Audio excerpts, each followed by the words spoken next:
Como eu falei para vocês, a gente vai falar um pouquinho sobre a base, ok? E quando eu falo de base, esse slide que nós estamos iniciando, talvez seja o slide mais importante que eu poderia mostrar para vocês, né? Em termos de informação, ok? Ele é do artigo do professor Pascal, né? Chama Bioemulation, né? Onde a gente precisa ter um conhecimento muito claro de como que são as camadas mais importantes que traduzem a cor, né, para a nossa visão, ok? Então, a gente tem que perceber nos dentes anteriores, central, lateral e canino, a influência que a dentina e o esmalte têm separadamente para a cor final que nós estamos desenvolvendo, querendo alcançar, tá? Então, reparem aqui em cima, deixa eu ver se eu consigo mostrar, ó. Opa, deu uma congeladinha. Reparem aqui na tabela de cima que nós temos a parte de dentina, né? Nós temos aqui, ó, as espessuras médias de dentina, né? Eu vou mostrar o primeiro do central, do lateral e do canino, né? 2,5, 1,8 e 2,2, que vai variando à medida que nós vamos observando o terço médio e o terço incisal, ok? E é uma coisa assim, meio que inversa em relação ao esmalte. Quando nós vamos ver o esmalte, nós temos espessuras muito finas na cervical que vão aumentando à medida que nós vamos para a incisal, né? Na dentina é o contrário. Nós temos uma espessura maior na cervical e que vai diminuindo quando nós vamos indo para a incisal, tá? Essa informação, na verdade, assim, na medida do possível, a gente tem que estar já com esses números fixados, né? Vamos tentar, por exemplo, decorar os números do esmalte no central. Aqui na área cervical, nós temos uma média de 0,3 a 0,4 de milímetros de esmalte na área cervical, tá? Que é muito semelhante em relação ao lateral e em relação ao canino. No terço médio, nós temos uma espessura de 0,9, reparem aqui, ó, na figurinha, nós temos uma área de 0,9 de milímetro, que pode até, eventualmente, chegar a 1 milímetro, ok? E na incisal, a gente tem para mais de 1 milímetro, normalmente, né, de espessura de esmalte somente para vestibular, mas tem uma área que nós temos esmalte de vestibular para lingual, então essa espessura pode ser até maior do que 1 milímetro, tá certo? Por que eu estou chamando muita atenção para esse slide? Quando nós tentamos fazer quando nós fazemos efetivamente uma resina anterior, né, seja uma classe 3, ou uma classe 5, ou uma classe 4, ou uma faceta, né, nós estamos assim interagindo muito fortemente, fisicamente, com o nível de reflexão da luz nesses materiais, né, no caso a dentina e esmalte, e a gente vai tentar substituir essa porção de dentina e esmalte por resinas. Então, esse conhecimento de como a dentina reflete a luminosidade, como o esmalte deixa passar muito mais a luminosidade, né?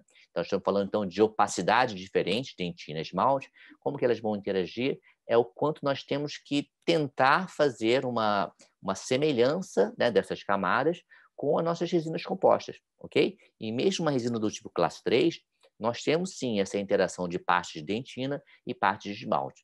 Então, esse slide talvez seja um dos mais importantes quando a gente fala de restaurações anteriores em resina composta, tá? Eu vou voltar esse slide mais algumas vezes, mas só para a gente entender, né, por que nós estamos colocando uma camada de resina X ou resina Y. Tudo bem? Muito bem, vamos lá. Esse é um segundo slide também. Todos esses slides, na verdade, vocês conseguem observar, ver, né, buscar na aula do professor Pascal, no artigo do professor Pascal, e ela, assim, traduz muito do que nós entendemos, né? Mas a imagem, né, dá uma explicação muito interessante. Aqui nós estamos vendo um corte de um central de perfil, onde nós vemos a área de dentina, e mais clara, e uma área mais azulada, que seria o nosso esmalte, tá? Então, esse é um dente real que foi cortado.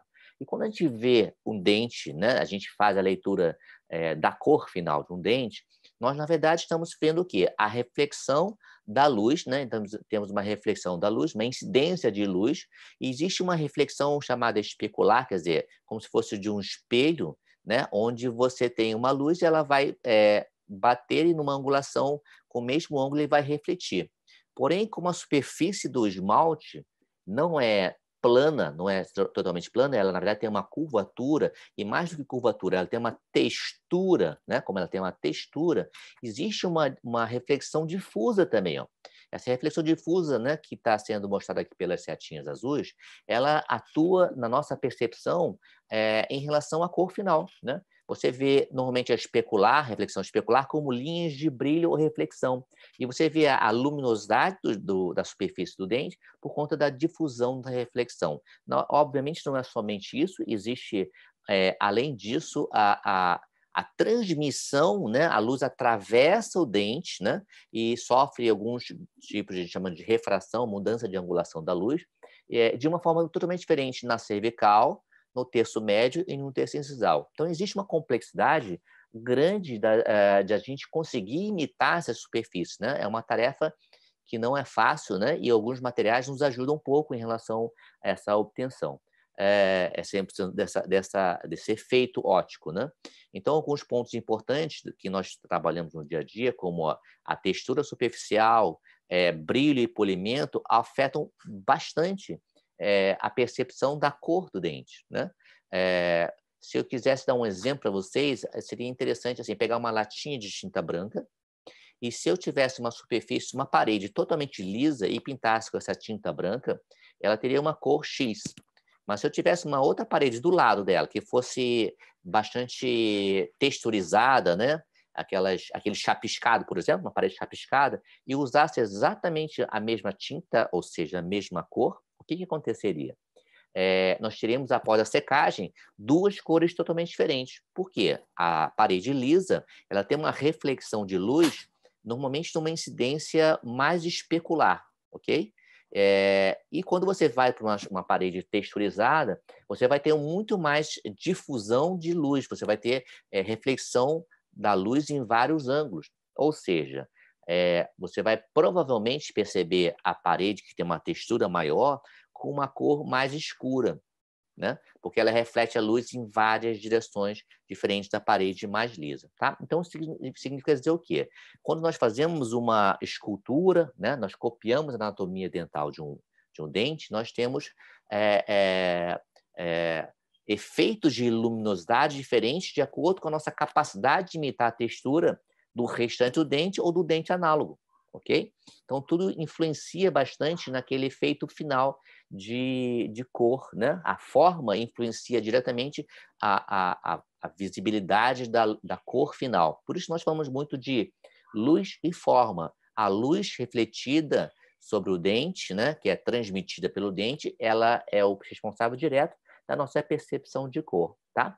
E indo um pouquinho mais a fundo, eu sei que é a parte de teoria mais não vou chamar de chata, mas assim, é importante que a gente tenha isso como base de tudo que nós vamos falar sobre as resinas, né? Se a gente for fazer uma busca um pouquinho dessa região do esmalte dentina, nós temos uma região intermediária que é o complexo dentina-esmalte, né? Dentino-esmalte. Esse complexo dentino-esmalte, ela tem uma luminosidade maior do que tanto a dentina como o esmalte, né? Então, essa junção é importante que você consiga trazer o máximo de semelhança na sua restauração do que o paciente tem, né? Então, vamos falar um pouquinho, quando nós formos trabalhar com resina da cor de dentina, nós vamos tentar buscar uma luminosidade maior nessa região, ok? Muito bem, vamos lá. Então, esse é o slide que eu queria chegar para vocês, né? Seria um slide bem importante em relação à luz incidente. A luz, ela incide sobre o dente. Na verdade, então, ela atravessa o dente, né? Ela é transmitida através do dente. Isso faz com que nós tenhamos uma luminosidade do dente que é totalmente diferente quando nós fazemos, por exemplo, uma coroa metalocerâmica, né? Ou mesmo uma coroa cerâmica, essa capacidade de transmissão da luz sobre o dente, para ser imitada, é muito difícil. E o material que mais consegue chegar perto dessa transmissão, né, dessa luminosidade do dente, são as resinas. Por quê?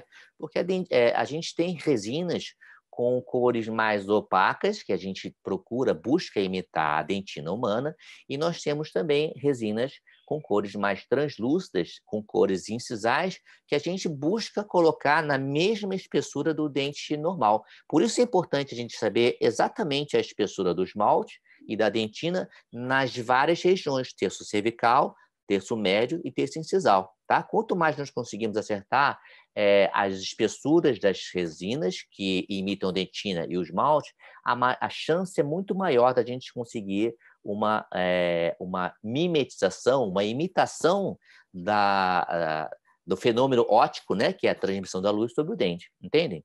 Tá? Então, quando a gente fala sobre uma coroa, qualquer tipo de coroa, vocês sabem que por melhor que ela fique, quando o paciente vai para um ambiente com uma luminosidade diferente, por exemplo, uma luz de boate ou uma luz mais fraca, uma luz de abajur, ou uma área sombreada, muitas vezes você percebe que a luminosidade daquele dente, que é uma coroa, ela não é igual a de um dente natural, ela fica mais acinzentada, né?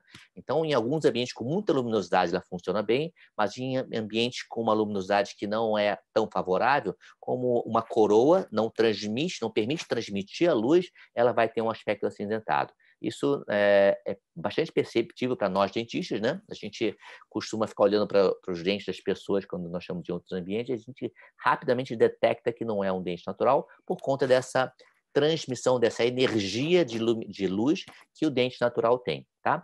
E aí, quando nós fazemos uma resina, nós temos que observar todas essas características, né, e tentar imitar essas características de transmissão e entender que algumas resinas também, elas até favorecem fenômenos como a fluorescência e a luminescência, por nós termos resinas com essas propriedades, né? Opalescência, fluorescência e luminescência, tá? Então, as resinas chegam ao ponto de tentar buscar uma imitação a melhor possível de uma parte perdida de um dente anterior, tá?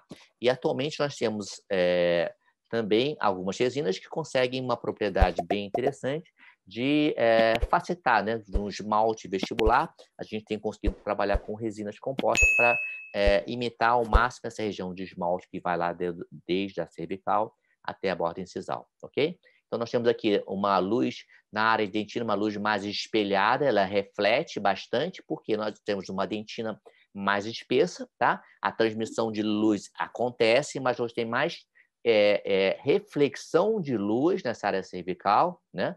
Do que transmissão, porque nós temos uma espessura muito maior de dentina para a luz atravessar. Por conta dessa maior opacidade da dentina, essa área cervical é uma área que nós temos o máximo de reflexão da luz e ela é responsável por grande parte da sensação da cor, né? Da nossa percepção da cor do paciente, ok? Quando a gente vai para o terço médio, né, nós temos uma região onde o esmalte é um pouco mais espesso, nós temos uma dentina um pouco menos espessa, isso faz com que a luz atravesse de uma forma maior nesse terço médio do que na área cervical, ok? Então, nós temos uma percepção maior de transparência, nós conseguimos observar um pouco o contorno da dentina por baixo do esmalte, e na área incisal, nós temos uma dentina extremamente mais fina, né, e muito mais espessura de esmalte do que dentina. Então, essa região,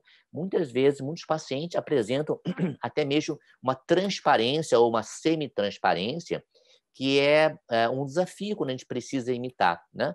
Então, essa leitura dessa transparência, o formato da dentina por baixo do esmalte, são desafios importantes para a gente conseguir a caracterização e a semelhança máxima com o dente análogo quando a gente fala de um central, né? Eu preciso copiar o outro central análogo, né? E para isso eu tenho que conseguir fazer as camadas de resinas para dentina e esmalte, buscar uma fluorescência e uma luminescência semelhantes na minha resina em relação ao dente do paciente, tá? Então, entendo, para falar de resina, a melhor, assim, eu escolhi esse início de aula porque a gente precisa ter em mente que a nossa tarefa mais importante é conseguir o efeito de mimetização, né? Para a gente fazer com que o material, que é parte orgânico, né, principalmente BGMA, e partículas inorgânicas, quartzo, enfim, zircônia, conseguir com que esses materiais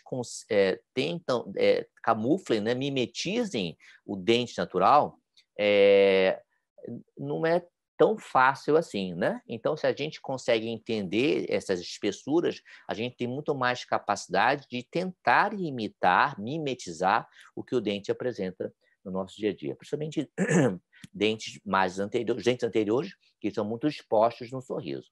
Ok, pessoal? Muito bem, deixa eu ver como é que estamos aqui de... ok, tá. Então, tá tranquilo. Por enquanto não tem muitas perguntas, né? Que bom. E aqui, vamos lá. Como é a primeira live, né?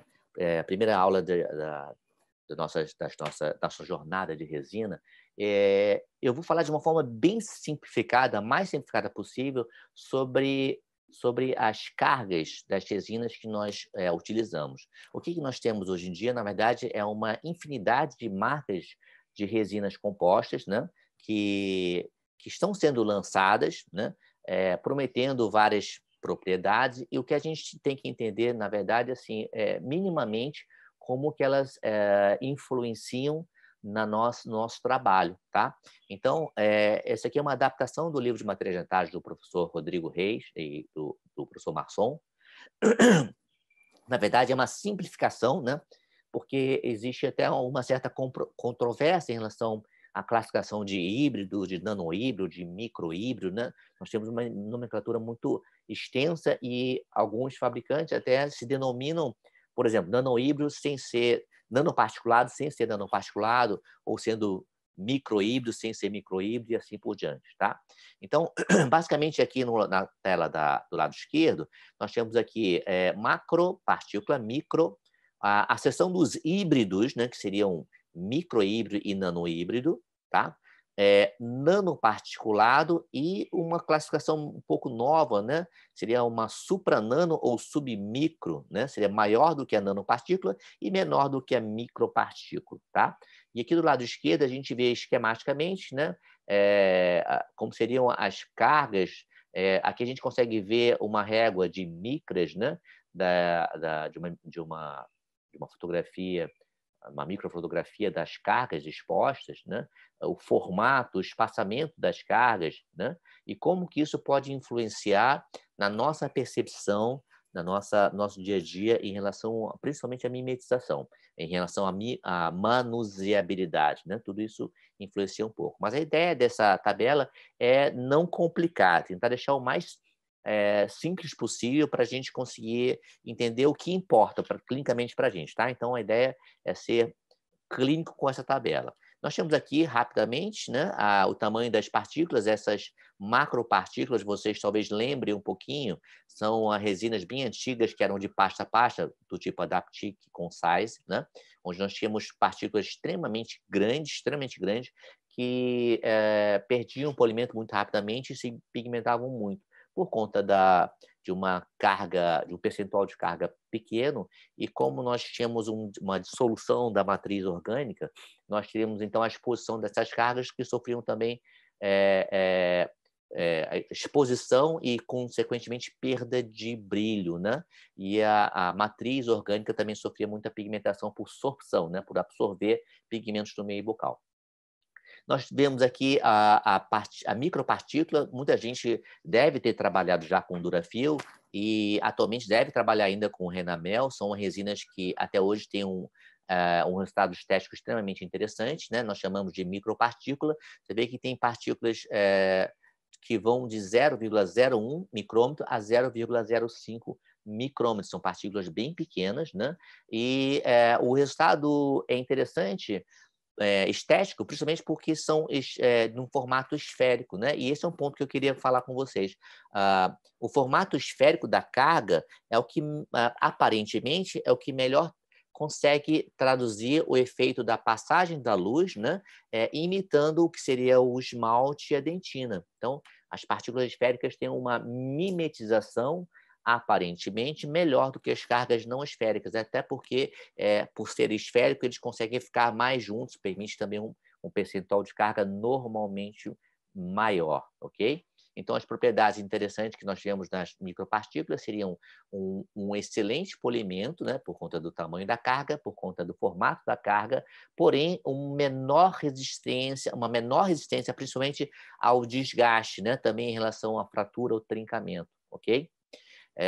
Bom, vamos indo para os híbridos, e aqui nós estamos em verde, né? Essa denominação de híbrido que a gente poderia falar simplesmente que podem chegar a partículas bem grandes, 10 micras, né? E a partir de 0,005 seriam chamados híbridos, porque nós temos partículas muito grandes e partículas muito pequenas, ok? Então, e normalmente nós estamos falando de partículas irregulares. Como esse é um resumo, né? Nem todas as nano e híbridas são irregulares, tá, gente? Mas eu tentei resumir de uma forma que vocês consigam entender bastante.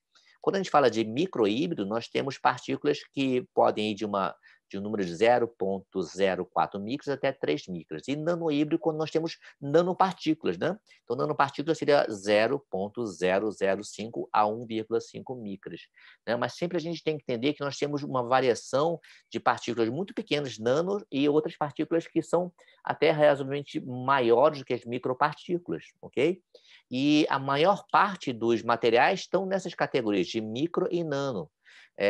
As resinas mais recentes, vamos dizer assim, né, como a Harmonize, como a Impress Direct, a Beautiful 2, da Shofu, entre outras, elas estão muito nessa categoria de nano-híbridas, onde eles buscam um alto teor de carga, né, e excelentes propriedades mecânicas. Então, elas têm, sim, uma estética boa, por conta do percentual de carga também, mas não tem uma estética tão favorável do que algumas outras, como as supranano e com as nanoparticulares. Então, talvez são as marcas mais utilizadas pelas pessoas, por conta de boas propriedades mecânicas, já tem uma resistência muito boa, principalmente em relação à incisal, ok?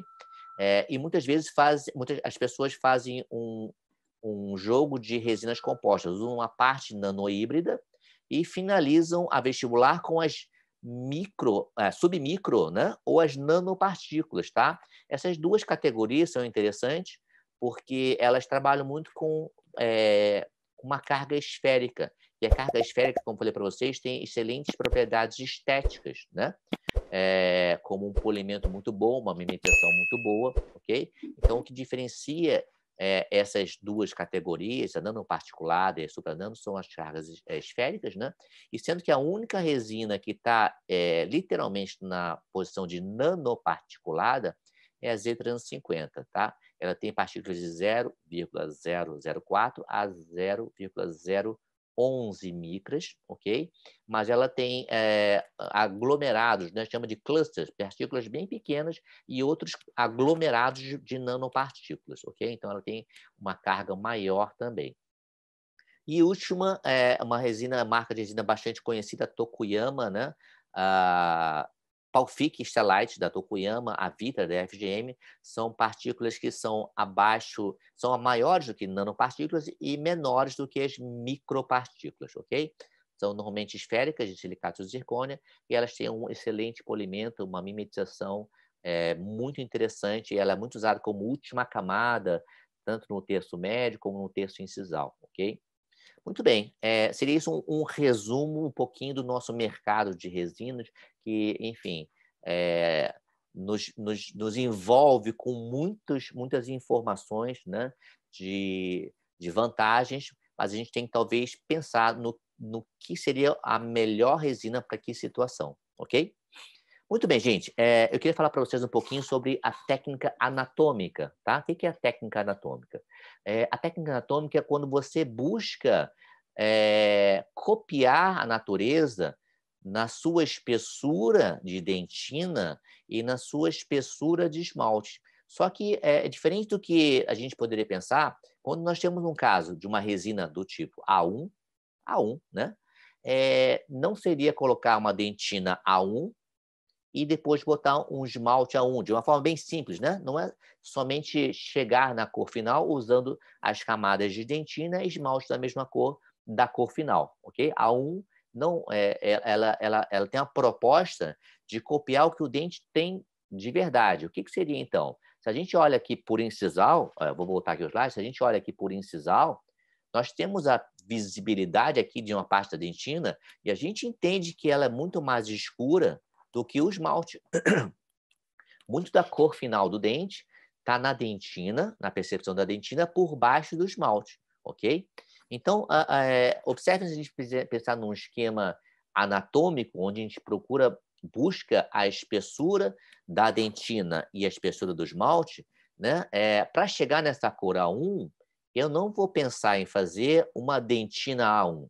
Eu vou buscar uma dentina que seja a que o paciente tem. Então, aqui, ó, essa aqui não é uma dentina A1. A dentina sempre é mais escura do que o esmalte. Essa é uma dentina que seria, no mínimo, A3. No mínimo, A3, né? Então, aquela espessura de dentina A3 vai trazer uma cor interna que vai ser mais natural, mais semelhante, mais mimetizadora do restante do dente, quando você entra em ambientes com luminosidades diferentes, né? Porque se você tem uma cor que é dentina A1, esmalte A1, né? Quando você chega numa situação de luminosidade mais intensa ou menos intensa, muitas vezes você percebe a divisão da resina com o dente. Então, quando a gente consegue buscar, né, uma dentina mais escura e um esmalte mais da cor final, a gente está buscando uma cópia, né, da natureza. E a gente tem escalas somente de dentina. Eu posso tentar buscar a cor da dentina para poder, então, ter a decisão final de qual seria a dentina que eu utilizaria por comparação simples, né? E o mais importante, qual é a espessura que eu gostaria de usar em cada situação, ok? Então, a gente usa muito cores de dente nas cores internas, né? Resinas micro ou nano híbridas, tá? Temos aqui com o Empress Direct, a Z350, enfim, tem várias outras resinas nano híbridas, né? Elas podem, então, ser responsáveis pela confecção das dentinas, né? E eu posso pensar em usar resinas submicrômicas, né? Ou supranano para as camadas finais, por exemplo, um A1 do esmalte, né? Essa resina vai ter um polimento final, uma mimetização mais semelhante ao dente natural, com uma base interna de uma resina nanohíbrida, por exemplo, ok? Então, são possibilidades que nós podemos trabalhar. E aqui eu vou voltar novamente com aquele slide, que eu acho tão importante, né?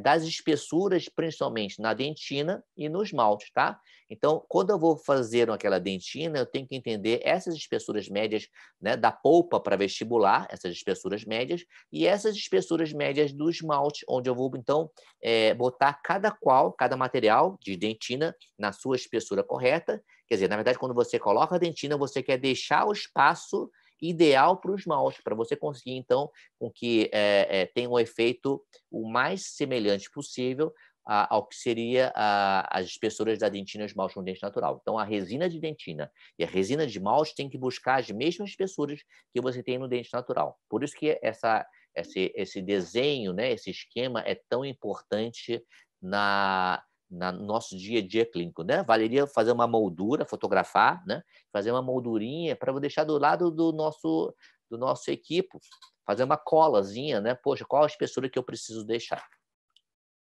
Ok? E, bom, quando a gente fala de restaurações anteriores, vamos dizer uma classe 4, né? Que é bastante comum no nosso dia a dia, eu estou restaurando porções de esmalte e dentina. Aqui vocês conseguem perceber, num corte longitudinal de um dente natural, como que o esmalte vai tendo uma espessura diferente à medida que vai indo para a borda incisal, tá? Então, esse dente é um pouco acima daquela média que nós vimos do Pascal. Aqui nós temos uma espessura de 1 milímetro ou mais de 1 milímetro, um pouco mais do que 1 milímetro, né, nessa região, tá? E aqui na incisal, talvez realmente bem mais do que 1 milímetro. E aqui nós estamos vendo um esquema gráfico, que eu vou explicar daqui para frente, de como que nós colocaríamos o esmalte, que seria em azul, em roxo as resinas incisais, mais translúcidas, em laranja a dentina, e em rosa, né, ou enfim, meio avermelhado aqui, nós teremos uma lingual, né, com uma transparência que permite a luz atravessar de forma semelhante ao esmalte natural. Ok? Vamos lá, então vamos falar um pouquinho sobre isso. Perdão, deixa eu só voltar aqui. O mais importante agora, nesse momento, vocês entenderem que é importante a gente deixar a espessura entre 0,7 e 1 milímetro para o esmalte vestibular, tá? Então, tudo que nós falamos até agora, clinicamente, assim, você precisa deixar o espaço necessário para que o efeito óptico seja parecido com o dente, e isso seria, então, imitar a espessura da dentina disponível e a espessura do esmalte para que você tenha o efeito da técnica anatômica corretamente. Tudo bem? Vamos lá? A Tatiana perguntando se é justificável usar ainda uma resina de micropartículas, né? Tá, Tatiana, sim, existe uma resina, principalmente a Renamel da Cosmedente, que tem um efeito óptico muito, muito interessante, né? Pela mimetização, pela manuseabilidade, e você pode pensar em usar essa resina microparticulada como última camada. Você pode usar uma micro ou nano híbrida internamente, e na última camada você pode usar uma microparticulada, tá? O efeito estético é bastante interessante. Obviamente, hoje em dia, quando a gente fala de última camada, a gente busca um pouco mais as nanoparticuladas, né, puramente, ou então as submicro, tá? Elas têm uma capacidade de resistência maior, vamos dizer assim, ao desgaste, mas elas não a Durafil, mas a Renamel ainda está no mercado e a gente ainda percebe trabalhos muito bem executados com eles, logicamente com a longevidade um pouco menor, tá? Eu já não uso há bastante tempo a microparticulada, mas ainda é usada no dia a dia de muitas pessoas, ok? Tatiana, né? Vamos lá. Vamos, então, pensar num caso clínico? Nós temos aqui um central esquerdo, né, com uma fratura, uma classe 4 clássica, ok? Uma classe 4 clássica.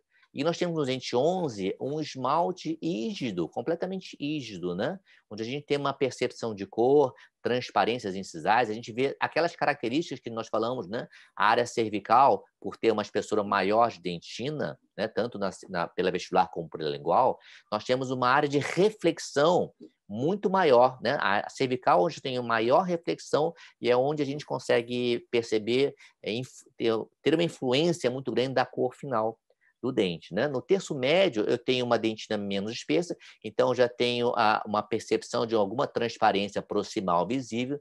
Então, nós temos uma área de transiluminação e ela tem uma luminosidade importante nessa região. E na área incisal, a gente percebe o quê? Muito mais transparência do que nos dois terços anteriores, por conta de uma dentina muito mais fina, né? E camadas de esmalte muito mais espessas do que a própria dentina. Lembrando que essa dentina incisal, ela tem uma opacidade, né, maior, vejam bem, maior do que o terço médio e cervical. Vou mostrar no gráfico, né, o porquê que ela é maior, mas por que você não vê mais opaca? Porque, na verdade, você tem uma espessura muito mais fina de dentina, mas ela é importante e ela é efetiva nessa percepção das nossas cores, tá? Então, aqui nós estamos vendo uma região de classe 4, né?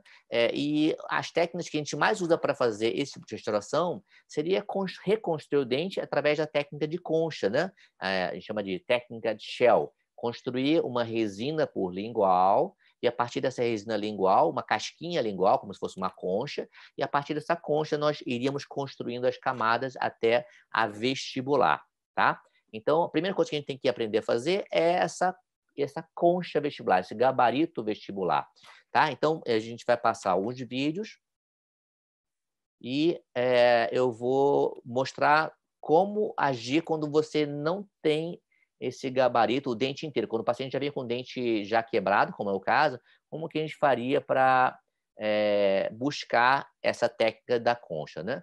Quando você tem o dente inteiro, é muito simples, você usa uma silicone pesada, né? Aqui uma silicone de adição, e você, então, molda a lingual, e depois de moldada a lingual, você corta com uma lâmina, normalmente lâmina 12, exatamente na borda incisal, para que eu tenha, então, o formato copiado da lingual do paciente, tá?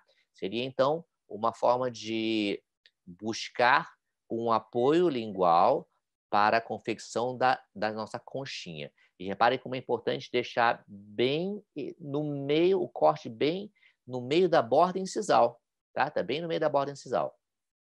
Com isso eu tenho o quê? Eu tenho uma mesa de trabalho na qual nós vamos construindo de lingual para vestibular, tá? Deixa eu passar isso aqui. Mas a pergunta que eu sei que alguns estão fazendo assim, mas quando já vem quebrado o dente, né? Como é que a gente faz? A gente tem uma técnica bem interessante, né? Que é colocar a silicone pesada por lingual, como vocês estão vendo aqui, ó. Vendo aqui, tá? E, obviamente, você tem uma região onde você não tenha o espaço adequado, ok? Que é justamente na área da fratura. Então, você pode fazer a silicone, como eu ensinei para vocês no slide anterior, e pode fazer um desenho com uma lapiseira, por exemplo, né? Um lápis, do que seria, aparentemente, o tamanho do dente análogo, né? Nós vamos copiar, como se estivesse desenhando esse dente análogo, ok? E aí nós vamos fazer uma escavação nessa região incisal, né, até com uma certa sobra, o que seria o espaço do elemento da parte fraturada do dente, tá? Então a gente vai desgastar, vocês podem usar uma broca diamantada de granulação fina, normal e depois fina, pode usar algumas fresas multilaminadas, né? Mas o importante é que você consiga deixar o espaço para mais, né? Para mais, do que seria a região da fratura. Reparem que ele está indo até mais para incisar um pouquinho, mas aqui eu já tenho o quê? Uma mesa de trabalho. Eu já tenho aqui uma silicone que está repousando sobre a área fraturada e eu consigo fazer a próxima etapa, que é construir a resina, né, lá sobre o gabarito de borracha e, a partir daí, fazer a construção da dentina e da última camada de esmalte, segundo a sequência, tá? Eu vou falar cada uma dessas etapas separadamente, fiquem tranquilos, tá? Mas só adiantando que nós temos como fazer no gabarito, né, uma mesinha de trabalho que depois vai ser, então, refinada, né, um pouquinho diminuída no decorrer do trabalho. Mas o importante é conseguir ter isso, um apoio de lingual para vestibular para poder usar a técnica de concha, né? E depois do acabamento final, você vai, então, tentar buscar um formato semelhante ao dente vizinho, buscar as transparências semelhantes ao dente vizinho e assim por diante, tá? Até mesmo nas pequenas fraturas incisais, você pode fazer esse recurso, né, de aumentar um pouquinho, ó, fazer um desgaste da borracha, ó, fazer uma marcação e desgaste da borracha com uma broca diamantada na borrachinha. Pode usar depois até uma ponta de borracha para deixar bem lisa a silicone, tá? Isso vai ajudar muito ao quê? A usar a técnica do tipo Shell para trabalhar da resina de lingual para vestibular. Então, estamos vendo aqui, ó, a resina transparente sendo colocada, e eu vou falar sobre isso daqui a pouquinho, tá? Qual resina que a gente vai usar mais, e se você tiver espaço, você pode até reproduzir um pouco da dentina, né, se você achar necessário, e conseguir, então, finalizar com a técnica da concha de lingual para vestibular. Ajuda? Sim, ajuda bastante, tá? Principalmente porque você consegue fazer as camadas de forma incremental de lingual para vestibular. Aqui, essa vista é uma vista que eu acho uma das mais importantes, né? A vista incisal, onde eu tenho que buscar copiar todas as linhas, as curvas, né? A simetria com o dente vizinho. Quando você consegue copiar a simetria do dente vizinho, né? Essa parede proximal, com a mesma angulação da parede proximal do dente vizinho, aí sim você consegue aquela outra parte importante, né? A textura semelhante ao dente vizinho. Lembra do exemplo que eu dei da tinta sobre uma parede lisa e uma parede chapiscada? Como elas se mostram diferentes, por quê? Porque a textura é diferente. Quanto mais eu conseguir reproduzir essa mesma textura, a mesma linha de brilho, que eu vou falar daqui a pouquinho também, maior a chance da gente conseguir um efeito estético próximo ao dente natural. Ok? Muito bem. Então, o que eu queria falar para vocês, na verdade, seria o quê? Da importância da gente construir um gabarito lingual nas resinas, pode ser muito complexas ou até assim, só na borda incisal. Ajuda? Sim, ajuda porque permite a construção da resina de lingual para vestibular, tá?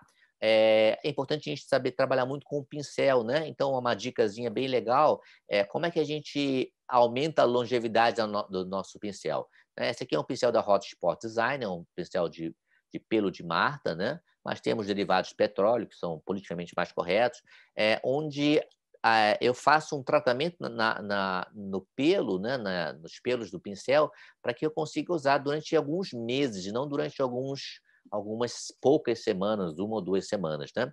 Como é que a gente faz? Depois do uso, a gente limpa os resíduos da resina, né? Com álcool, higieniza com clorexidine, não pode ir autoclave. Se você for autoclave, o pelo vai se estragar completamente, tá? E depois você vai colocar numa solução de shampoo. Shampoo 2 em 1, né? Shampoo 2 em 1. Shampoo 2 em 1 é o que nós fazemos para limpar o nosso cabelo.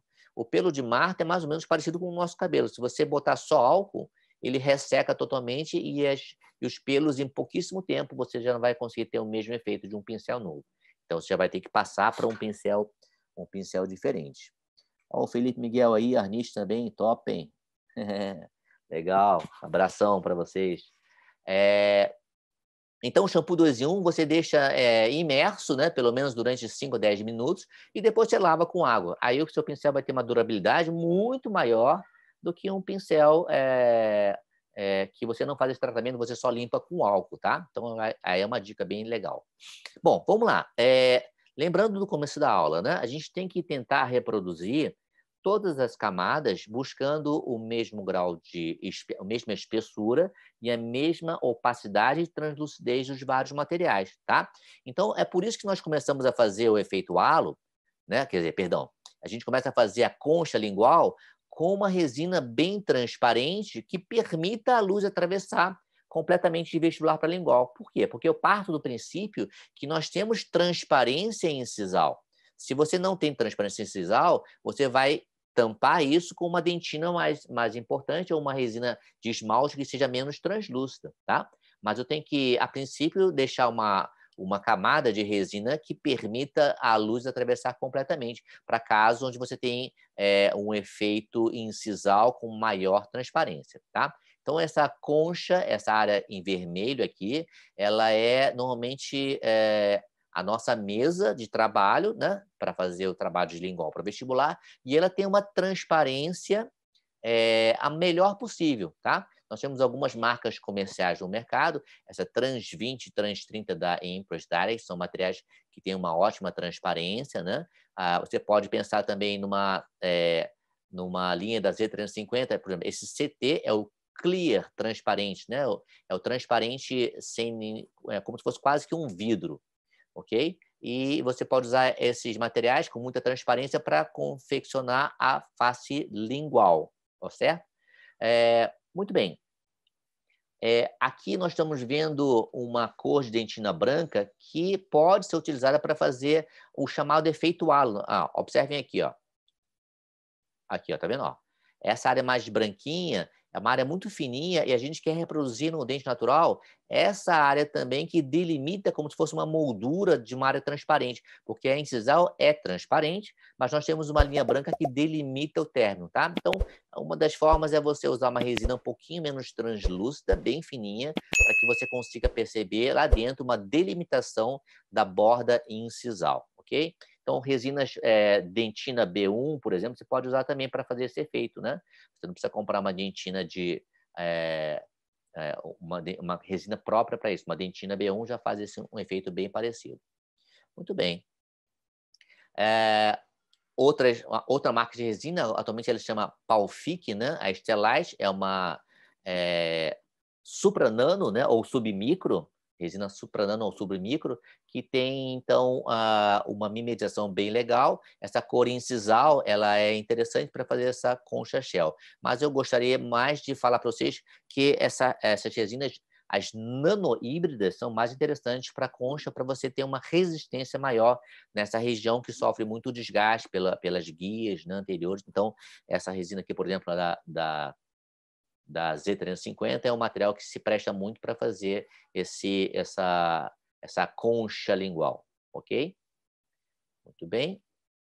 E aí vocês vão falar assim, poxa, Sequito, mas eu tenho dificuldade de chegar na cor final, de fazer a leitura. Na verdade, até consigo fazer a leitura, que é 1:1, mas eu coloco a resina e não fica o efeito igual quando eu vejo no curso, né? Isso é muito comum.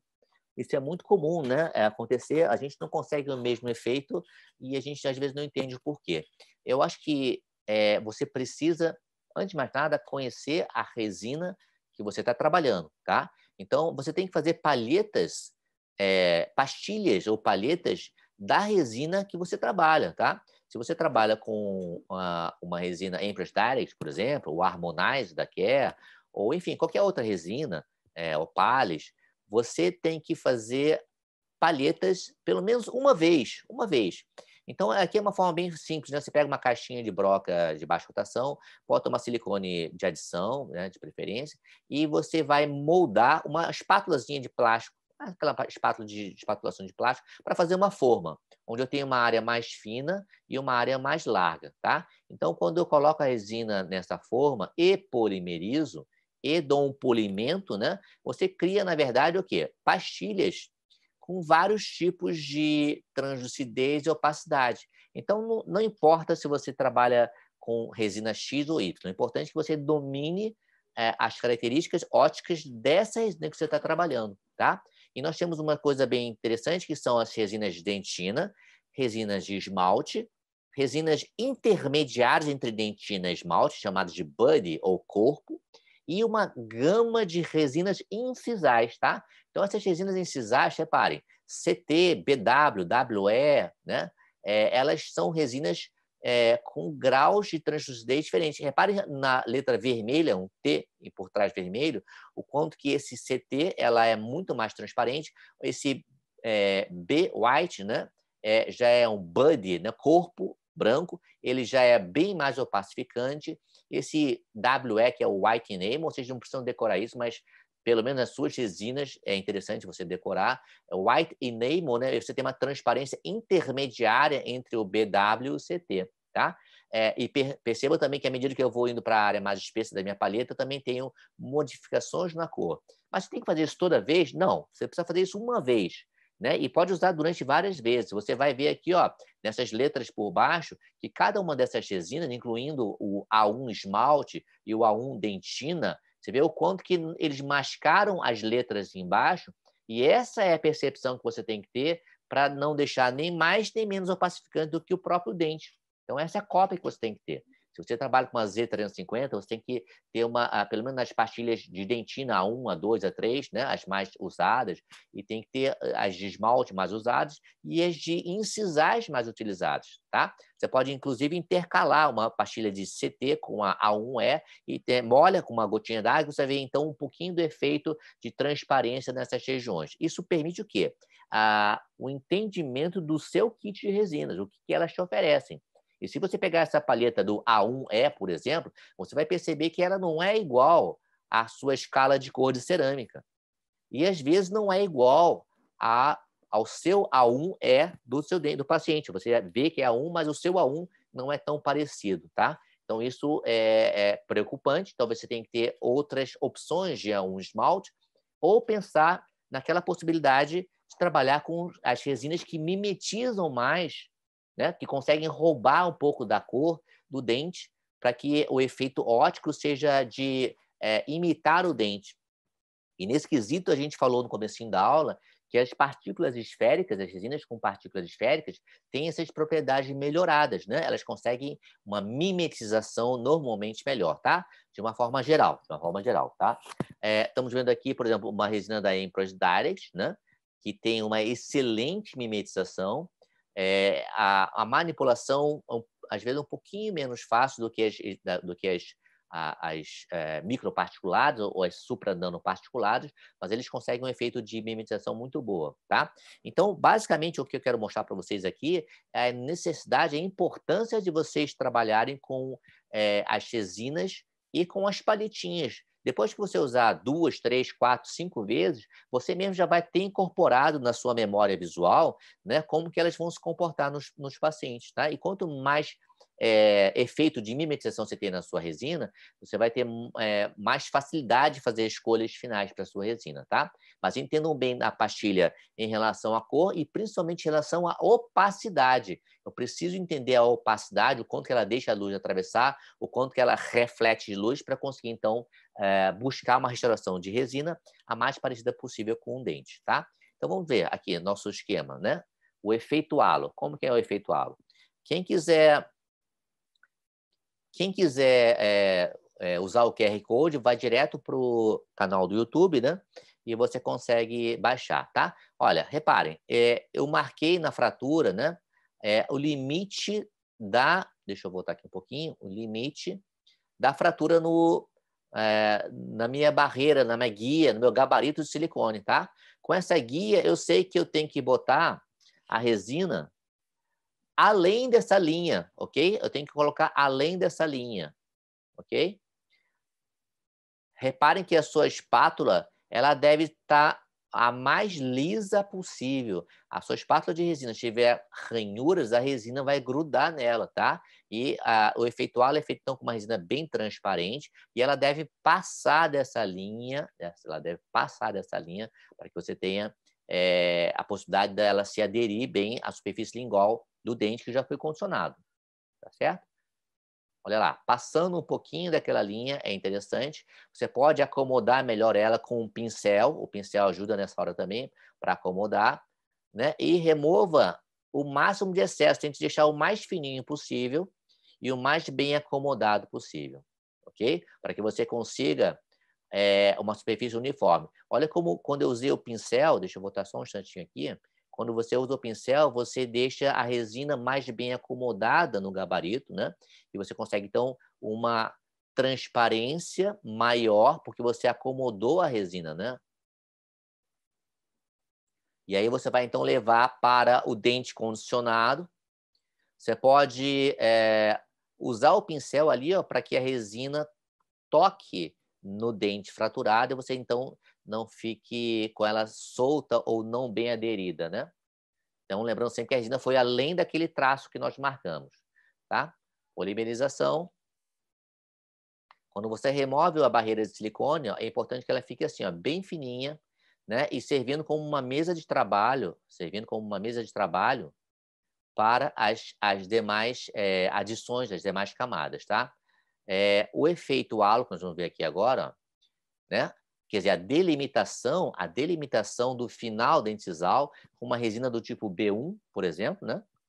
Dentina, B1 dentina, a gente faz assim um fiapo bem fininho, né? Coloca na sua espátula, você tira lá do pote Dappen de borracha, né?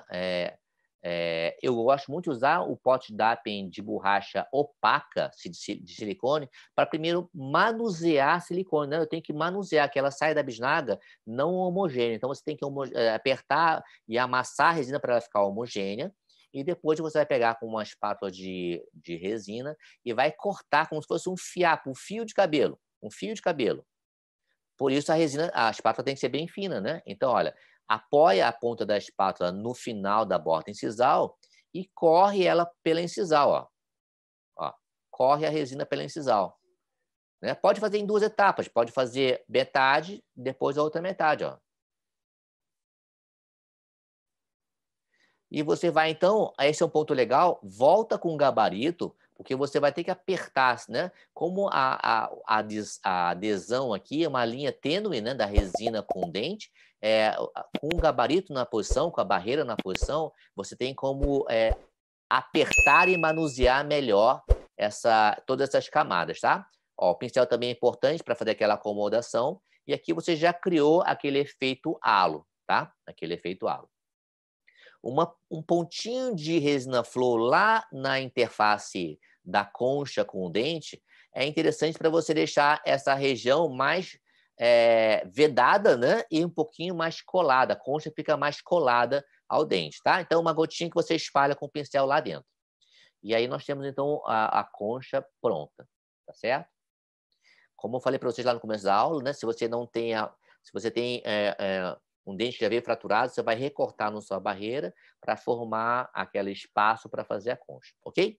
Bom, próxima fase. Lembram das espessuras de dentina, né? O quanto que é importante a espessura de dentina? Então, quando eu faço a minha dentina, quando eu faço meus lóbulos de dentina, né? São 3 lóbulos principais, você pode ter pequenos lóbulos intermediários, né? Esses lóbulos de dentina têm que ter uma percepção do espaço para a resina de esmalte, que ela é mais translúcida, né? Quando eu falo de resina de dentina, ela é mais opaca, ok? E aí vai uma dica legal, olha.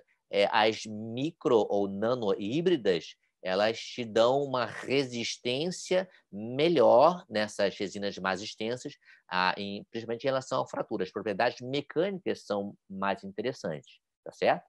Tá? Então, aqui nós temos um desenho esquemático do efeito halo, das conchas, né, transparente. O verde seria aquele fio de resina opaca, tá? E aqui uma sonda milimetrada para eu poder deixar a espessura para o esmalte. E é interessante e importante você olhar pelo ângulo inciso cervical, né? Para que você tenha, então, a percepção dessa espessura remanescente. Se for para errar, você pode errar para mais, né? Deixa um pouquinho mais de espaço para o esmalte, né? Do que deixar menos espaço para o esmalte. Mas o importante é você deixar na medida boa, que seria por volta de entre 0,7 de milímetro e 1 milímetro, ok? Então, os lóbulos de dentina, tá? Aqui, marcas de dentina que você pode utilizar. Ó, marcas de dentina que você pode utilizar. Dentina, se eu quero chegar na cor A1, eu tenho que pensar numa dentina com pelo menos 1 ou 2 pontos mais escuros, né? Então, a dentina para uma cor A1 tem que ser A2 ou até mesmo A3. Como é que eu sei?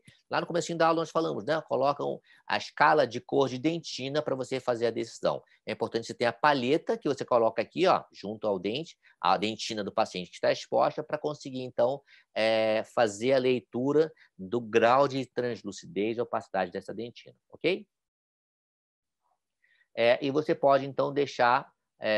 perdão, aqui nós temos uma cor da Palfic um pouquinho mais opaca. Na verdade, esse OA2 é opalescente, não é opaco, é opalescente A2, e ele tem uma opacidade menor do que a dentina anterior, que era da Z350, tá? Qual é a mais certa? A mais certa é aquela que traduz a realidade do dente. Você tem que olhar o dente, né? Você tem que perceber se a dentina é mais ou menos opaca. Ok? Se você está em dúvida, você pode e deve fazer uma simulação dessa dentina antes de fazer o condicionamento do dente. Você pode experimentar uma dentina mais opaca e menos opaca no dente não condicionado, e aí você vai tomar a decisão final de qual é a opacidade da dentina. Eu sei que dá trabalho, mas, assim, dente anterior dá trabalho. Você precisa, em casos difíceis, fazer até mesmo a simulação de todas as etapas antes de partir para a resina como um todo. Aquelas bolinhas de resina também são interessantes para você tentar buscar que traduz a maior semelhança em termos de translucidez, tá?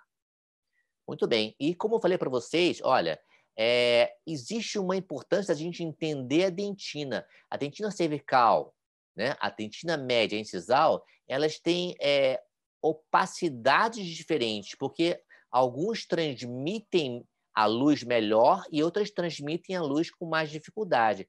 Então, essa dentina cervical, ela tem uns túbulos mais paralelos aqui, ó, nesse sentido aqui, ó. Tá? No terço médio, pela própria inclinação do dente, né, você tem os túbulos mais oblíquos. E aqui, na área incisal, eles são praticamente perpendiculares ao sentido do dente. Tá? São no sentido longitudinal do dente como um todo. Tá? O que isso fisicamente representa? A dentina incisal tem mais opacidade do que o terço médio, e o terço médio tem mais opacidade do que o terço cervical. Poxa, mas eu não estou entendendo bem. Bom, nessa região eu tenho 3, 4, 5, 6 vezes mais espessura de dentina do que na incisal. Mesmo assim, você tem uma área que tem aparentemente uma cor muito semelhante, uma opacidade muito semelhante, ok?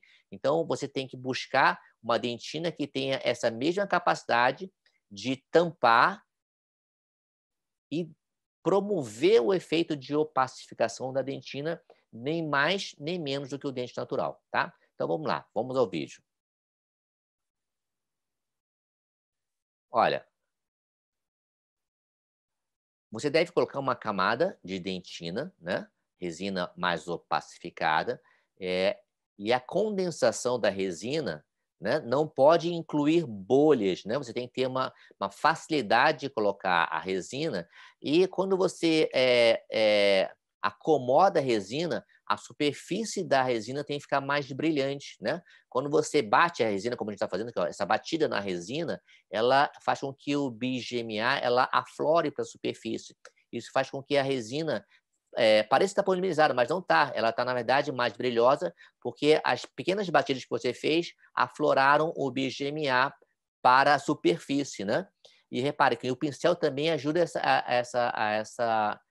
esse brilho superficial, né? Por que isso é importante, gente? Você não deve ter uma região de dentina fosca nessa região. Você tem que ter uma dentina com essa aparência mais vitrificada. Tá? Isso significa dizer que você não pode demorar demais nesse momento, porque senão você pode começar a perder essa vitrificação da área de dentina. Por que isso é importante, pessoal? Porque nós temos aquela área entre o complexo dentina-esmalte, né? Entre a dentina e o esmalte, que tem a maior luminosidade, né? Eu falei para vocês, a maior fluorescência. Então, conseguir com que a dentina fique com esse brilho superficial é interessante para você imitar o efeito do dente natural, né? Essa área entre a dentina e o esmalte com um brilho superficial que seja semelhante ao dente natural, tá? Nós fizemos os 3 lóbulos mais dominantes e pequenos microlóbulos, deixando um espaço aqui entre a dentina e o efeito halo que depende do dente análogo, né? Então, qual que é o certo? O certo é o espaço, é a transparência que o dente análogo tem, para você deixar menos ou mais região de transparência incisal, ok? Muito bem. Então, a dentina, na verdade, né, foi colocada deixando o espaço por vestibular, deixando o espaço por vestibular. Lembra daqueles toques que a gente deu com a espátula e com o pincel para deixar a superfície brilhosa, tá? Isso tem um efeito óptico muito importante.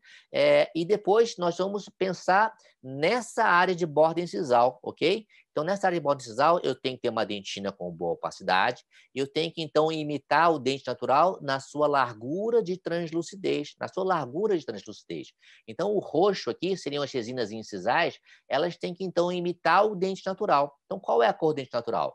Eu posso fazer algumas experiências com aquelas bolinhas, aquelas pérolas, né, de resina, buscando efeitos ópticos semelhantes. Aqui nós temos 3 incisais, no caso aqui da C350, de alta transparência. Essa letra T é de translucência, né? Então nós temos o AT, que é um âmbar transparente, uma cor mais laranjada. O B é de azul, blue, né? Blue, azul transparente. E o C é transparente puro, ok? Então, você pode ter algumas opções. Normalmente, a gente usa muito o C, que é o puro, né? E quanto maior a espessura você coloca aqui nessa região, deixando sempre um espaço para o esmalte, maior o efeito de transparência incisal. Qual é a quantidade certa? Cada dente nos vai dar essa quantidade correta. Se o dente for mais transparente, você vai privilegiar essa espessura do transparente. Se a resina, se a incisal não for tão transparente, você pode botar menos ou até mesmo não colocar essa resina transparente, ok? Então, você pode também fazer leituras de resinas não tão transparentes, como esse aqui da Emprestaris, o Trans 20, Trans 30. Ele seria um semi-translúcido, seria um vidro fosco, né? Para você ter uma ideia, ela tem um pouquinho de aspecto mais leitoso, ou uma incisal da Stellage, que também não é totalmente transparente, se você tiver uma incisal que não tenha tanta transparência. Qual é a certa? Aquela que você fez os testes previamente e decidiu, então, que seria mais correto. Tá? Então, ali, ó, nós vamos colocar agora a resina transparente. Tá? Ó. Então, nós temos a dentina, olhando por incisal, e é importante que, olhando por incisal, você consiga perceber a espessura remanescente para o esmalte. Então, ó, esse ângulo incisal, é importante que você consiga fazer a leitura da espessura para o seu esmalte, ok? Então, a dentina tem que cobrir, dar o efeito de opacidade da dentina, e você tem que ter, ó, espessura para o esmalte de quanto? 0,7 a 1 milímetro, ok? Então, a partir daí, nós vamos definir o grau de transparência do dente. Nós vamos colocar entre o efeito halo e a dentina, né, a resina de transparência que você optou, ok? Nesse caso aqui é o CT, e eu tenho que ter o cuidado de colocar a resina entre os lóbulos de dentina. Ele vai roubar um pouquinho de espessura do esmalte final, sim, e a espessura que você tem que roubar depende do quê? Do grau de transparência, tá? Você tem que permitir que a resina fique bem acomodada, não pode ter ar. Não pode ter ar entre os lóbulos. Se você incluir bolhas de ar, você vai ter um aspecto não vítreo, né? Então, você vai fugir do seu objetivo. Seria uma comparação, por exemplo, o gelo. O gelo que não tem bolhas, né? Ele é um gelo que tem muita transparência. Aquele gelo escama, que tem bolhas incorporadas, ele é fosco, tá? Então, se você colocar na sua resina transparente bolhas de ar entre as camadas, você não consegue o efeito de transparência adequado. E o pincel tem um papel muito importante nessa hora. O pincel, né, que você vai batendo, você vai, assim, como se fosse acomodando a resina, ele elimina essas bolhas, eventuais bolhas de ar entre a resina transparente e os lóbulos de dentina. Ela tem que estar completamente acomodado, né, entre os lóbulos. Repara, então, que ela roubou, entre aspas, roubou um pouquinho do espaço, e essa espessura aqui é definida pela maior ou menor transparência. Então, olhando por incisal, novamente, e aí nós vamos polimerizar, e aí nós vamos preparar para a última camada, que seria do esmalte, né? Então, reparem, nós já personalizamos o grau de transparência incisal, tá certo?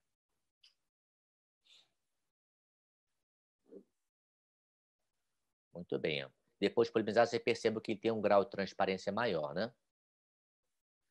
Muito bem. E agora seria a última camada, né? Nós fizemos aqui, ó, fizemos o efeito, a concha, o efeito halo em verde, a dentina em laranja. O roxo seria esse transparente, que nós colocamos em maior ou menor espessura, dependendo do que o dente necessita, tá? E aqui na vestibular, esse azul mais claro, seria a camada de 0,7 a 1 milímetro, né? De mínimo 0,7, simulando a cor final. Se o dente vizinho é A1, esse vai ser A1. Lembrando que a dentina era um ponto mais escuro. E essa camada final de resina, você deve acomodar, se possível, numa porção única, para que você tenha ela mais homogênea possível. Você pode botar um pouquinho até em excesso, um pouquinho de excesso, e você vai remover esses excessos, né? Quando você faz muitas camadas, elas às vezes não conseguem ter essa homogeneização de superfície ideal, tá? Então, uma dica é tentar fazer essa última camada como camada única. Ah, tem contração, professor? Tem a contração, mas ele não tem parede de contenção, então não é relevante. Você pode fazer em camada única, tá? Então, a última camada você pode optar, né? Olha, aqui você está vendo algumas marcas, esse da Empress, tá? Tem o A1 Enamel, né? Esmalte. Você pode usar um A1, por exemplo, da Z350, também de esmalte. Ela tem uma boa translucidez, ela deixa passar mais a luz. Você pode usar o Palfic. O Palfic é aquela supranano, né? É uma partícula maior do que nano, mas é uma partícula esférica. É muito utilizada, no caso, hoje em dia chama Palfic, como camada final, porque ela é fácil de esculpir, a manuseabilidade é muito boa e o polimento final é bastante bom. Como você fez todas as camadas anteriores com resina nanohíbrida, né, você vai ter uma boa resistência do conjunto. Então, ela funciona muito bem como última camada. É uma das resinas que eu gosto de usar para finalizar por vestibular. Vamos lá? Então, olha, esse é o nosso objetivo. A cor final está muito ligada à textura superficial, ao brilho e polimento, né? Para você conseguir algumas áreas com uma fluorescência semelhante. A resina em si tem aspectos de fluorescência ou opalescente. A qualidade, o tipo de partículas incorporadas na carga da sua resina dão esse efeito de opalescência e fluorescência semelhantes ao dente. Então, isso são materiais que você deve selecionar bem para conseguir imitar melhor essas camadas incisais, ok? Muito bem. Vamos lá, então, aqui, ó.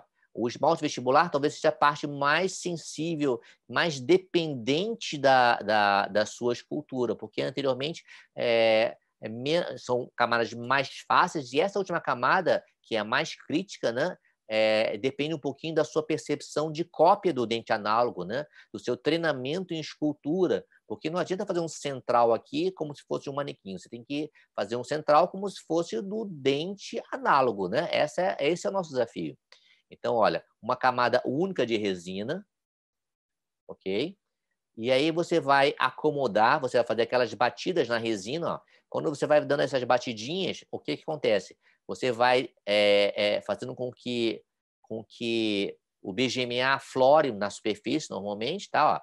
Ó, você vai acomodando a resina e com o objetivo importante de não ter ar entre a resina anterior e a resina que você está acomodando. Como você tem, ó, como você tem aquela concha lingual, você já tem uma régua de corte, né? Você aqui vai... basicamente, eu fui cortando a resina, ó. Eu fui cortando a resina baseado naquela concha, por isso que ela ajuda bastante, ó. Então, você vai acomodando e vai usando a própria concha lingual como reforço, como régua para fazer o corte dos excessos cervicais, tá? Então, repara, uma camada única, ó. Essa batida é importante, tá? Ela faz até um tec-teczinho, né? Faz um barulhinho. E a matriz de poliéster posicionada na interproximal é interessante porque você consegue puxar ela de vestibular para lingual. Por isso que eu ainda gosto muito de usar a matriz de poliéster bem fina, né? Por exemplo, da marca Epitex, tá? Repare que nessa área entre a resina e o dente tem que ser muito bem acomodada. Ó, novamente, fazendo o corte dos excessos usando a concha lingual como referência, tá? E olha, a matriz de poliéster sendo puxada para a lingual, vou voltar aqui um instantinho, ó, a matriz de poliéster sendo puxada para a lingual, para que eu possa o quê? Tracionar a resina para não ficar nenhum tipo de bolhas ou espaços nessa região interproximal, ok? Pincel para homogeneizar, para não termos bolhas nessa massa vestibular, ok? A concha lingual foi o que me deu o formato incisal, e eu venho então buscar um pouquinho o quê? Da textura e linhas de transição vestibular para proximal baseada no meu análogo, tá? Então, esse é um vídeo um pouquinho mais longo, mas assim, é onde eu tenho que ter mais cuidado, né? Ó, fazendo a acomodação da resina com a espátula. Tem que ser uma espátula sem ranhuras. Essa especificamente é uma espátula da Cosme Dente, mas temos várias outras espátulas de burro no mercado, como da LM, né? E olha, quando eu estou... Ai, caramba. Deixa eu...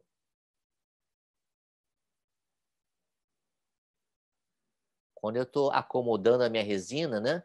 Antes eu estava fazendo somente uma batida na resina. Reparem que agora eu estou deslizando a espátula de incisal para cervical, para como se estivesse amassando, né? Deixando sem poros, deixando como se fosse, vamos lá, entre aspas, como se estivesse passando ferro ali, né? Eu tenho que acomodar, tenho que alisar, tirar as dobraduras da resina, tá? Então vamos alisando a resina para tirar todas as porosidades. E a matriz de poliéster sempre sendo puxada para a lingual, tá? Quando puxa a matriz, né, muitas vezes você consegue o melhor contato. Como eu não condicionei o dente vizinho, a resina não vai aderir, né? Você é só fazer uma alavanca aqui cervical que ela vai soltar. Vou mostrar isso mais nos vídeos clínicos, né? Mas me permite uma visualização melhor da vestibular sem a matriz de poliéster, tá? Então, ó, percam um tempo fazendo essa acomodação, tá? Reparem que a resina está com brilho na superfície. A ideia é deixar a menor porosidade possível, tá? E quando vocês acharem que está bastante bom, você polimeriza e faz uma checagem pelo ângulo mais importante, que é esse ângulo incisal. Então, por esse ângulo incisal, você pode fazer algumas avaliações, né? Principalmente em relação onde está faltando resina. Se eu olhar esse dente 11, né, que nós estamos usando como parâmetro, eu tenho um volume proximal mesial maior do que o volume proximal mesial do dente 21, né? Então, nesse ângulo incisal é que eu consigo perceber isso. E se nós estivéssemos na boca, né, a gente perceberia o efeito estético imediatamente dessa falta de volume. Nós teríamos uma reflexão de luz diferente. Então, olhando por esse ângulo incisal, que a gente conseguiu avaliar a necessidade de fazer mais um incremento de resina, tá? Nessa região, para poder copiar o dente vizinho, tá? Então, a gente está trabalhando muito agora com o quê? Com a forma, copiando a fórmula do dente vizinho, tá? Matriz poliéster sempre puxando, tracionando a resina. E a gente vai, então, sempre conferir pelo ângulo incisal todas as espessuras, né, os formatos de lóbulos proximais, tá? Então, lá, alisando. Deixa eu adiantar um pouquinho mais aqui.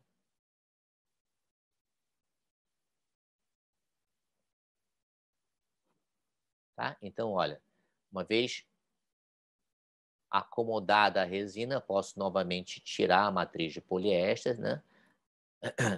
E a resina vai ficar em contato com o dente vizinho, tá? Polimeriza e novamente você vai conferir por vestibular.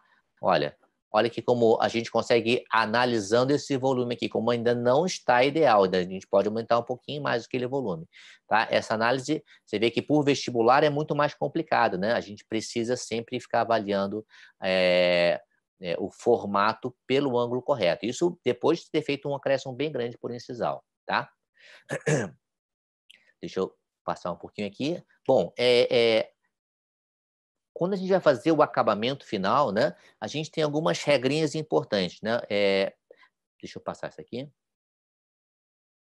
A gente vai falar em outro momento da aula, eu vou falar sobre isso, tá?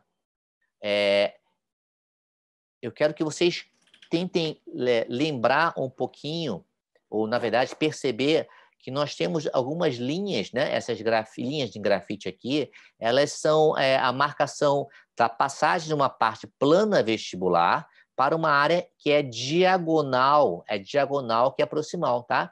Então, não é como, não seria como duas peças de dominó que você tem um encaixe perfeito, né? Ele tem um formato meio hexagonal, né? Você tem uma inclinação aqui, na seta azul vocês conseguem perceber que tem uma inclinação, e em vermelho é a face mais plana.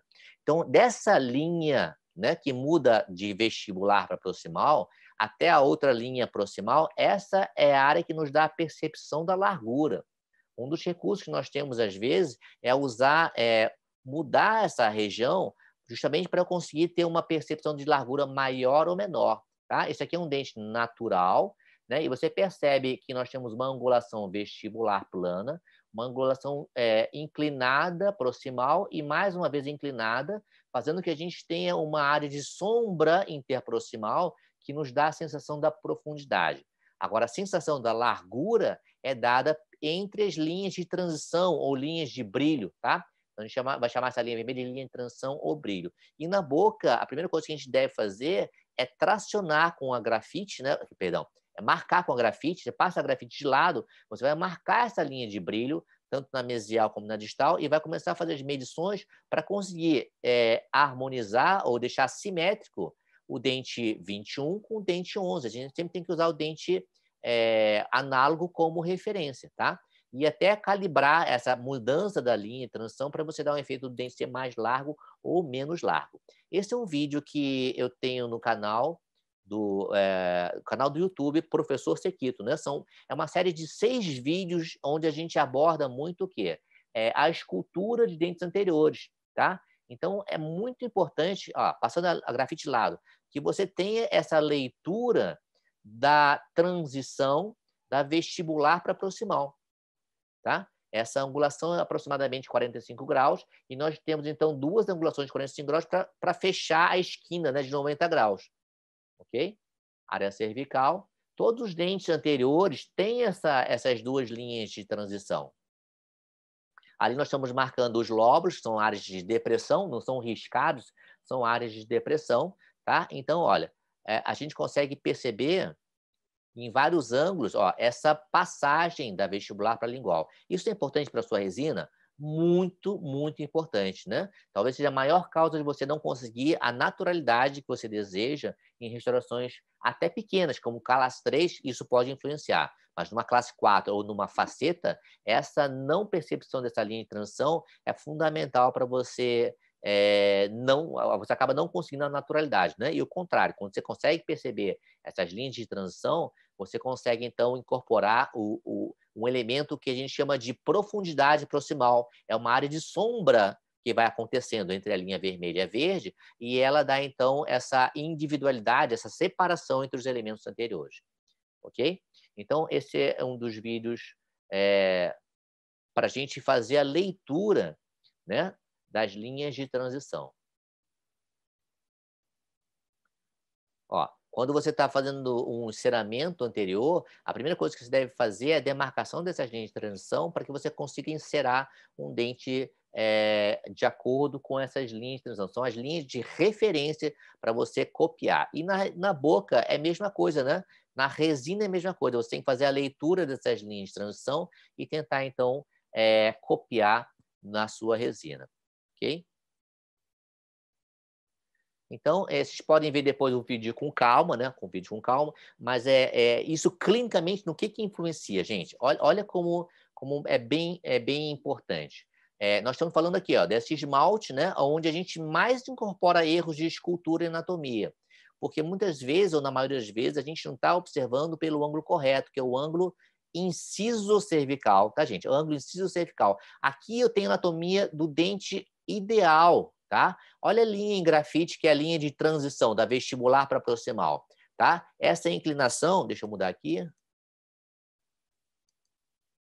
Ó, essa linha aqui, ó, essa borda aqui seria a linha de transição e tem mais uma linha, uma inclinação que seria a parte do dente 21, né, da meia vestibular, que seria a meia vestibular. Essa inclinação tem que ficar igual ao lado de cá. Então, se a gente olhar essa resina por incisal, né, essa linha azul, ela tem que ser copiada. Esse lóbulo aqui, ó, deve ser copiado de forma igual ao a proximal do dente 21. E só tem um meio de eu fazer essa percepção, ter essa percepção, é olhando pelo bordo incisal. E aqui eu percebo que existe um excesso, né, que seria a composição da nossa ameia vestibular, e eu tenho falta de resina para conseguir a mesma convexidade, o mesmo nível de reflexão da luz nesse lóbulo mesial. Repare o quanto que é importante. Nós estamos falando dos dois centrais. Uma está do lado do outro e essa aqui vai dizer sempre vai falar para essa outra resina que ele é falso, porque ele não tem a mesma textura, volume e índice de reflexão parecidos com o dente natural, ok? Então eu vou observar, ó, que essa área em verde seria a parede proximal, né? A primeira inclinação entre a linha de transição e o contato proximal, que eu preciso tentar reproduzir na minha resina, ok? Novamente, reforçando, eu preciso enxergar isso pelo ângulo correto, que é o ângulo inciso-cervical. Tá certo? Então, ó, olhando por cima, o que nós temos aqui? Nós temos um excesso, né, incisal. Repara que um corte com uma lâmina 12, um bisturi, lâmina de bisturi 12, um corte já faz com que melhore consideravelmente aquele formato. Olha como já melhorou. Eu tirei aquele excesso interproximal com uma lâmina, não com broca, sim com lâmina, uma lâmina de boa qualidade. Indico muito a lâmina da Swan Morton, que você vai cortar a resina e não vai lascar a resina. Então, só de fazer esse corte, nós já temos uma melhora até da largura vestibular, porque você colocou melhor a linha de transição, já semelhante entre o dente da resina e o dente natural. Vê que essa percepção e um corte preciso, você já consegue fazer essa delimitação, ó, essa linha que eu já corrigi. Temos o dente natural e olhando por vestibular, nós temos essa curvatura que já ficou melhor por conta daquele corte proximal, ok?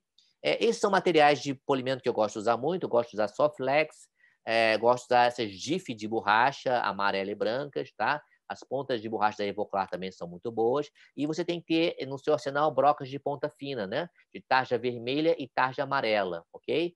A Comet tem brocas de acabamento super bem. A Jota também tem uma broca de boa qualidade, bem fininha. É importante que seja bem fina e bem definida. E uma lâmina 12, tá? Então, com a lâmina 12 que eu fiz a remoção daquele excesso proximal visto pela borda incisal. Tá? E aí, o que nós estamos vendo?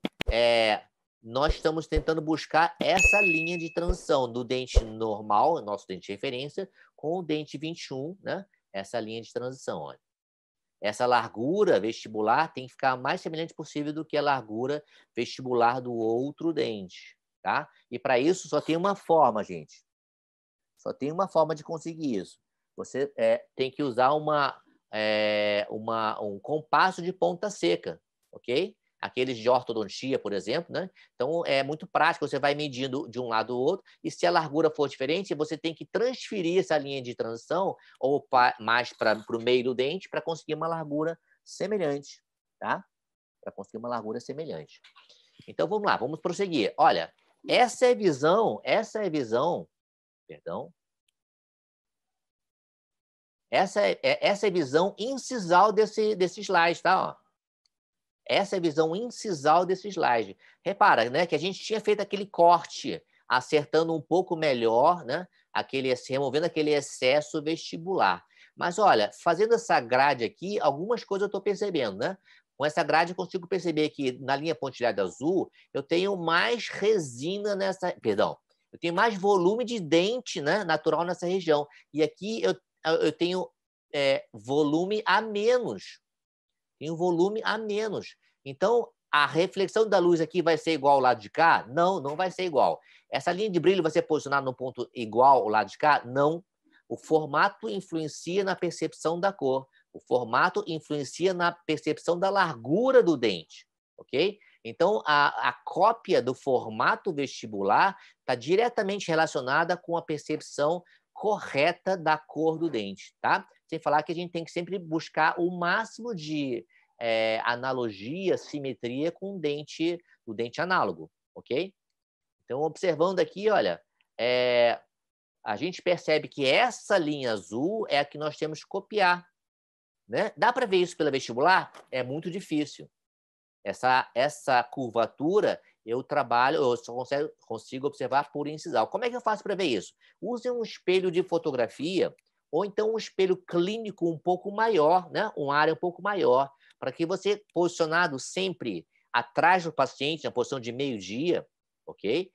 Você consiga ver essa simetria de um lado para o outro, tá? Então, um espelho de boa qualidade é importante. E olha como, quando eu copio lá do dente natural com o dente, nosso dente reconstruído, olha a quantidade de volume que está aquém do ideal, tá? Então, isso, na verdade, seria o quê? Uma falta de material. Eu tenho que recondicionar e adicionar resina para conseguir o mesmo volume. Siquito, será que sempre a mesma coisa? Será que isso vai ser tão importante? Eu acho que vai ser totalmente importante. E eu vou mostrar para vocês na sequência, tá? Sempre gosto, em todas as aulas que envolvem detalhes como esse que eu estou falando, é importante você ter uma magnificação, tá? Então, pensem sempre, eu sei que é uma época difícil, mas pensem sempre que uma magnificação transforma a sua capacidade de perceber esses detalhes. Vocês estão vendo numa tela de computador grande, mas fica completamente diferente quando você está na boca do paciente e você vê ele muito, muito, muito menor. Então, essa experiência que vocês estão vendo dos detalhes da aula é uma visão magnificada, tá? E aí fica muito mais fácil trabalhar. Pensem sempre numa lupa de boa qualidade para que vocês consigam perceber esses detalhes, ok? Então, voltando aqui à minha tela, isso aqui é uma brincadeira, né? Eu vejo essa parte de cima e quem não usa lupa vê a parte de baixo. Você vê que o tamanho é bem diferente, né? Eu vejo 4 vezes maior, né? É bem diferente. Então, olha, reparem no que, oticamente falando, é diferente. Vou voltar ao slide. Esse efeito aqui é o mesmo caso, tá, gente? Esse efeito aqui, que aparentemente não é tão importante, mas essa falta desse material por vestibular traduz nesse efeito aqui, gente. Traduz nesse efeito. Olha aqui, a cor da resina, a incisal, tem um excesso de transparência aqui. Aqui nós estamos vendo a linha de brilho do dente natural. Aqui temos a linha de brilho, tá? É a reflexão da luz. Aqui, na verdade, é a transição da vestibular para proximal. Essa região do dente vizinho é um pouco menos brilhosa, porque a luz reflete num ângulo diferente. Ela vai ter uma reflexão diagonal, né? Ela não vem direto para os seus olhos. Então, se eu não tenho essa linha de reflexão do lado esquerdo, eu vou ter uma largura aparentemente maior e eu tenho uma área, né, que não faz esse reflexo, faz com que pareça mais escuro o dente que nós estamos trabalhando, e não é porque eu usei a cor errada, é porque o formato não está coerente com o dente natural. Então, a gente vê várias coisinhas, uma área mais escura, né, a reflexão não está correta, falta de volume proximal, falta de volume proximal e excesso de transparência. Tudo isso a gente tem que corrigir. Às vezes, é até melhor você fazer essa correção numa segunda consulta, né? Com as cores, com os dentes já hidratados, você consegue fazer essa leitura, né? E com mais calma você consegue dar esse refinamento de volume, né? Então, olha, a luz está refletida incorretamente. Lembra que a gente começou a aula falando sobre luz, transmissão? A luz atravessa esse dente diferente do lado de cá. Por quê? Porque eu tenho um volume diferente de esmalte. Eu tenho um volume, um plano de reflexão diferente. Se eu tenho um plano de reflexão diferente, eu tenho uma cor que aparenta estar muito mais incorreta do que realmente está. Então, se a gente pensar em, olha aqui, ó, aumentar esse volume, só de aumentar o volume, já criamos a linha de reflexão ideal. Criou a linha de reflexão ideal, você então tem o quê? Uma cor, mas a única mudança da foto, dessa foto para essa foto aqui, foi acréscimo de resina nessa região e diminuindo um pouquinho a transparência. Olha só como a gente tem o efeito transparência em sisal, o quanto que é importante o formato correto para que você tenha a percepção da largura correta e da luz correta refletindo, porque a textura do dente análogo, do dente que está sendo reconstruído, está mais semelhante com o dente natural, ok? Muito bem, a gente está vendo, então, ó, em outra angulação, olha uma angulação mais proximal, como nós temos o reflexo de luz. Tá? O quanto que isso é importante para dar o quê? A percepção da largura correta do dente. Da largura correta do dente. Tá? E vamos, então, para a última fase, em manequim, para vocês verem com detalhes desse ajuste e polimento. Tudo que nós falamos até agora, né, vocês têm que observar aqui, ó. Essa é a linha de brilho. Vou voltar aqui, ó. Reparem como que a gente marca a linha de brilho. Passa grafite de lado, ó. Passa grafite de lado. Ele já vai marcar a esquina da vestibular para a proximal. E no dente que nós estamos reconstruindo, eu vou, na verdade, o quê? Riscar com a ponta da lapiseira uma linha que tenha simetria com o meu dente análogo, tá? Essa linha, na verdade, eu estou riscando para que tenha a mesma simetria. Observe sempre o paciente nesse momento de frente, tá? Para você ver a altura, se a altura incisal, para você ver se a altura incisal está correta, tem que observar o paciente de frente, não de lado, tá? Então, olha por incisal, aqui você vê todos os defeitos. Esse é o ponto que eu falei para vocês, a curvatura que eu tenho que imitar. Ó. Essa área, então, não está com a curvatura correta. Tá certo? Como é que eu estou enxergando isso? Novamente, pelo ângulo inciso-cervical. Tá? E aí, a lâmina 12, repare, a lâmina 12, então, apoiada corretamente, tem que ser a lâmina de corte só de um lado, que até eu uso o meu dedo para dar um apoio maior, né? E para cortar, e não para lascar a resina. Né? Ó. Nós vamos de cervical para incisal, buscando a mesma inclinação do dente natural, tá certo? Ó, na resina. Só de fazer esse primeiro desgaste começa a ficar melhor. A broca é possível fazer isso? A broca você vai ter uma chance muito maior de tocar no dente vizinho com a broca, tá? E a lâmina não tem o risco de você cortar o esmalte do dente vizinho. Ó. Ao mesmo tempo, eu vou removendo os excessos mais cervicais, se for o caso. Tá? Olha aqui, gente. Olha aqui esse ângulo que eu cortei aqui, ó, com a lâmina. Nesse ângulo incisal, vocês conseguem ver essa angulação que está ficando mais correta. Só de fazer esse desgaste, eu vou ter já uma largura também mais correta. Ok? É a importância da forma para influenciar a cor e percepção, né, de simetria com o dente vizinho. Ok? Então, a lâmina 12... ela vai se correndo até chegar no ponto certinho. Por lingual também, né? Muita gente não dá bola para lingual, mas você tem que fazer a meia lingual também, tá? Você não pode deixar a resina sobre o dente vizinho. Com o quê? Novamente com a lâmina 12. Nesse momento, assim, eu tenho que ter uma broca já de acabamento, né? Pode ser mais longa, e você vai tentar buscar essa parede vestibular, né? Deixar com que a linha de brilho, essa linha de transição ou de brilho, seja semelhante ao seu dente homólogo, né? Então, olha, removendo os excessos. Tá? Isso pode e deve ser feito com água na boca, né? Manequim, a gente estava no laboratório, a gente busca mostrar melhor para vocês, então a gente fez sem água, né?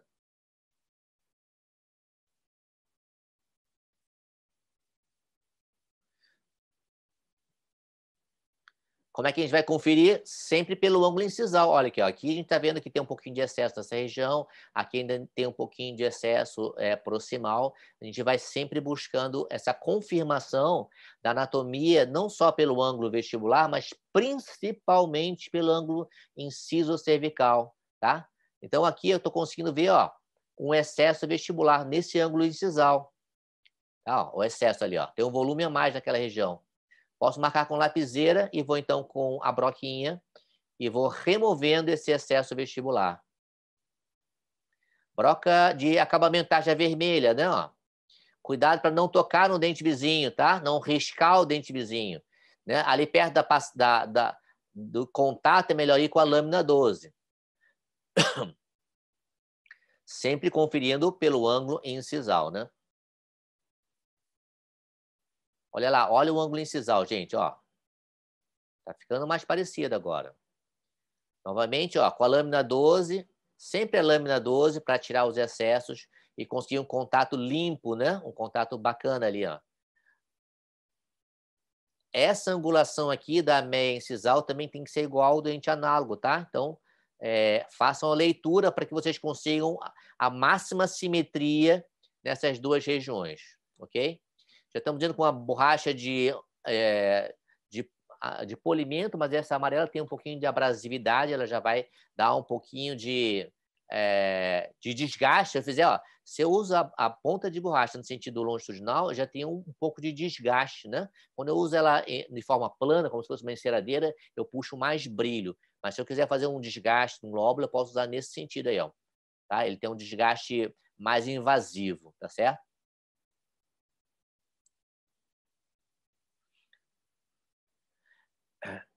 Importante você afinar, tá com a borracha sempre fininha, para poder dar o polimento nessa área interproximal também, ok? E sempre conferindo pelo ângulo incisal. Reparem aqui, ó, como a gente tem que valorizar essa vista incisal. Olha, essa é uma manobra bem interessante, né? Se a sua ponta de borracha começa a ficar meio grossa, você pega uma broca diamantada velha, né? Bota para rodar na baixa rotação sua borrachinha e vai afinando, né? Fazendo uma ponta mais fininha. Para quê, gente? Para poder dar o polimento na área interproximal. Então, olha, na área interproximal, como ela vai encaixar melhor nessa área interproximal e vai, então, proporcionar um polimento melhor, mais profundo, mais lá perto da área de contato proximal, tá? Ó. Então, você vai sempre refinando a sua borrachinha para ela ter uma borda fininha. Ok?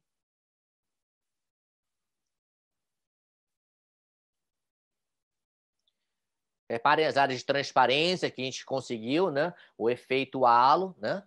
Essa é uma fitinha da Epitex, né? Da GC. Nós temos várias cores, das mais até as menos abrasivas. Elas são extremamente interessantes para você não perder o ponto de contato proximal. Tá? Começa pela verde, que é a mais abrasiva, e vai até a lixa branca, sem perder o contato proximal, que é mais importante. Tá? Então, você vai conseguir praticamente um polimento interproximal com essas fitinhas da Epitex. Olhando agora, ó, o ângulo incisal, quanto que é importante você ter essa percepção do ângulo incisal, da meia vestibular e da linha de brilho, né, da área de vestibular a mais semelhante possível. Ok? Você se inscreve no YouTube, ó, olha o vídeo lá, e você toca o sininho. Quando você toca o sininho, você vai receber, primeiro, que a sua inscrição está adicionada, e você vai receber notificações de todos os vídeos que vão acontecer, tá? Então, vocês podem ir no bio do meu Instagram, Professor Sequito, e podem se inscrever, e automaticamente vocês vão receber os avisos por e-mail.